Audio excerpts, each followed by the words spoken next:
Hello everyone, welcome back to my channel. আজকে নিয়ে আসলাম নতুন একটি রেসিপি, চিংড়ি মাছের মালাইকারি।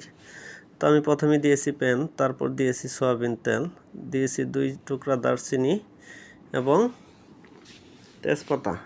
তারপর দিয়েছি আমি টক দই, পেঁয়াজ, বাদাম, কাজু বাদাম ব্লেন্ড করে দিয়েছি, সেটা দিয়ে দিছি। এরপর দিয়ে দিলাম হালকা হলুদ, মরিচ, ধনিয়া, জিরা। দেওয়ার পর মশলাটাকে আমি সুন্দর করে কুক করব। দিয়ে দিলাম একটু পরিমাণ মতো লবণ এবং ব্ল্যাক পেপার দেব আমি হালকা পরিমাণ এবং হোয়াইট পেপার হালকা পরিমাণ, অল্প করে। এটা অবশ্যই বেশি দেওয়া যাবে না, বেশি দিলে কিন্তু আবার ভালো জায়গায় খারাপ হয়ে যাবে। আমি মশলাটাকে সুন্দর করে কুক করে নিয়েছি। দেখেন, চিংড়ি মাছগুলো আমি ছেলে নিয়েছি শুধু লেজের কাছে, অল্প একটু রেখে দিয়েছি। এটা চাইনিজ স্টাইল। চিংড়ি মাছটা কষানো শেষ আমার, হালকা একটু পানি দিয়ে দিলাম। পানি দিয়ে এটাকে আমি আর 5 মিনিট কুক করব। দিয়ে দিলাম 2টা আস্তা কাঁচা মরিচ। আমি দিয়ে দিলাম হালকা একটু টমেটো সস।